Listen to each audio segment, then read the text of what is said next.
इथून निघताना गणपतीचं दर्शन घेऊन आम्ही निघत आहे. गणपती बाप्पा मोरया.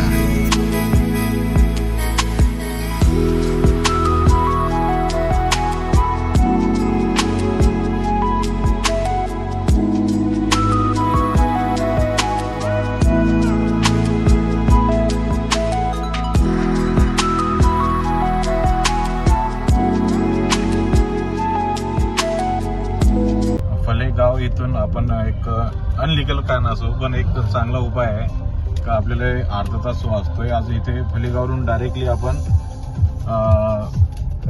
कसारा त्या साईडला जाते ना आणि फलेगाववरून डायरेक्टली आपण कसाराच्या इथे पोहोचतोय. किती मिनिटात पोहोचतो आता बघूया. 8:19 झालेले आहेत.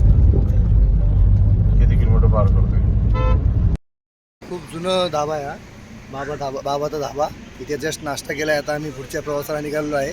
आता अर्ध्या तासातच आम्ही समृद्धी महामार्ग पकडणार आहे.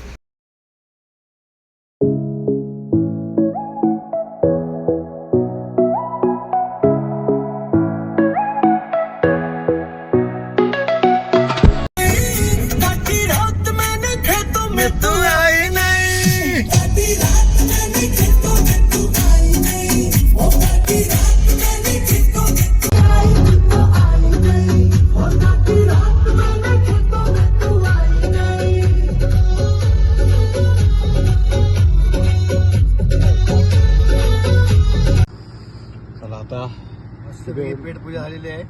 आता नागपूर इथून 200 किलोमीटर राहिलेलं आहे. 2 तासाची रनिंग आहे. आपण 2 तासाचा अगोदर प्रयत्न करू पार करण्याचा. ज्यांना आपल्या जो लक्ष येतो आपल्याला गाड पार पडता येईल. इथे थांबलो तसंही एक हॉटेल भेटेल या उद्देशाने पण काही हॉटेल भेटायला नाही आहे. एक टपरी फक्त फ्रूट भेटत आहेत. ते ट्रकवाले असं आपलं स्वतःचं जेवण बनवण्यासाठी इथे थांबलेले आहे.